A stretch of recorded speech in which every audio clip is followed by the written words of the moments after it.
आकाशवाणी क्या होती है? इसको कौन सुन सकता है? और आकाशवाणी के पीछे की साइंस क्या है? आइए इन सभी प्रश्नों को थोड़ा गहराई से समझते हैं। आकाशवाणी शब्द का अर्थ होता है आकाश से आई हुई वाणी, अर्थात एक ऐसी आवाज़ जो बिना किसी स्पष्ट स्रोत के सुनाई दे। इसका उल्लेख खासकर धार्मिक, आध्यात्मिक और पौराणिक संदर्भों में होता है। आकाशवाणी के पीछे की सच्चाई क्या है? आइए सबसे पहले पौराणिक संदर्भ में समझते हैं। भारतीय ग्रंथों में जैसे रामायण, महाभारत और पुराणों में आकाशवाणी का उल्लेख कई बार हुआ है। इसमें बताया गया है कि ईश्वर या कोई देवता बिना प्रत्यक्ष रूप से उपस्थित हुए किसी को कोई संदेश या भविष्यवाणी देते थे। इसे दैवीय संकेत माना जाता था, जैसे कोई अदृश्य शक्ति सीधे किसी व्यक्ति से संवाद कर रही हो। अब आकाशवाणी को प्राकृतिक रूप से समझते हैं कि ये कैसे होती थी। माना जाता था कि यह ईश्वर की वाणी होती है जो सीधे मन या कानों में सुनाई देती है। यह केवल विशेष व्यक्तियों जैसे ऋषि, मुनि, तपस्वी या चुने हुए पात्रों को ही सुनाई देती थी। आधुनिक विज्ञान के अनुसार आकाशवाणी जैसी घटनाएं साउंड हॉल्यूसिनेशन, श्रवण भ्रांति हो सकती है जो तनाव, ध्यान, नींद की स्थिति या मानसिक स्वास्थ्य की वजह से होती है। कई बार लोग गहरी साधना या ध्यान में होते हैं तो उन्हें किसी बाहरी स्रोत की आवाज़ सुनाई दे सकती है। यह उनकी अपनी चेतना या अवचेतन मन से जुड़ा हुआ अनुभव हो सकता है।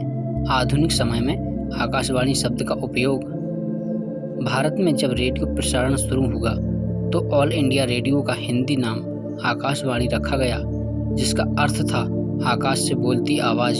इसका उद्देश्य था यह दर्शाना कि यह आवाज़ किसी एक स्थान से नहीं बल्कि पूरे देश के लिए आकाश के माध्यम से प्रसारित हो रही है। इस सब का एक ही निष्कर्ष है। पहले की आकाशवाणी एक धार्मिक, आध्यात्मिक अनुभव थी जिसे लोग दिव्य संदेश मानते थे। आज यह एक संचार माध्यम का नाम बन चुका है, परंतु पौराणिक समय में इसे चमत्कार या ईश्वरी शक्ति का प्रमाण माना जाता था। आइए अब कुछ प्रमुख पौराणिक घटनाओं में हुई आकाशवाणियों के उदाहरणों को देखें, ताकि आपको स्पष्ट समझ मिल सके कि लोग इन्हें किस प्रकार दिव्य संकेत मानते थे। कंस की आकाशवाणी। जब कंस अपनी बहन देवकी की शादी वसुदेव से करवा रहा था, तभी आकाशवाणी हुई, हे कंस, जिस देवकी को तू इतने प्रेम से विदा कर रहा है, उसी की 8वीं संतान तेरी मृत्यु का कारण बनेगी। यह आकाशवाणी सुनते ही कंस भयभीत हो गया और उसने देवकी को मारने की कोशिश की, लेकिन वासुदेव ने उसे 8वीं संतान सौंपने का वचन देकर रोका। इस एक आकाशवाणी ने पूरे श्री कृष्ण लीला का मार्ग प्रशस्त किया। महाभारत में आकाशवाणी।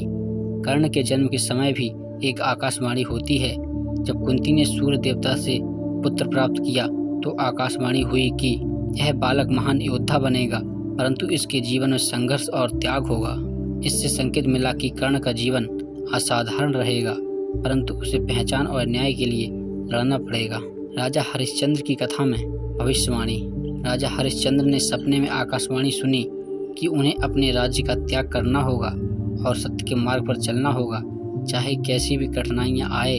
इस आकाशवाणी के अनुसार उन्होंने सब कुछ छोड़ दिया और धर्म की परीक्षा में खरे उतरे।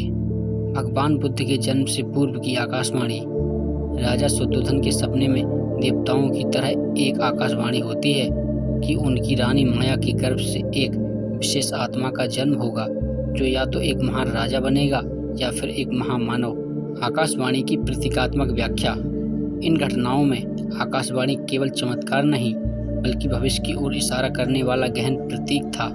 यह दर्शाता है कि कुछ घटनाएं भाग्य या ब्रह्मांडीय योजना के अनुसार होती हैं। यह मनुष्य के अंदर ईश्वरीय चेतना, अंतर्ज्ञान या भविष्य दृष्टि का प्रतीक हो सकता है।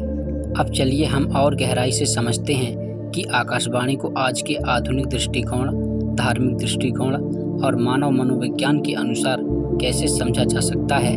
पहला, आधुनिक वैज्ञानिक दृष्टिकोण से आकाशवाणी। श्रवण भ्रांति।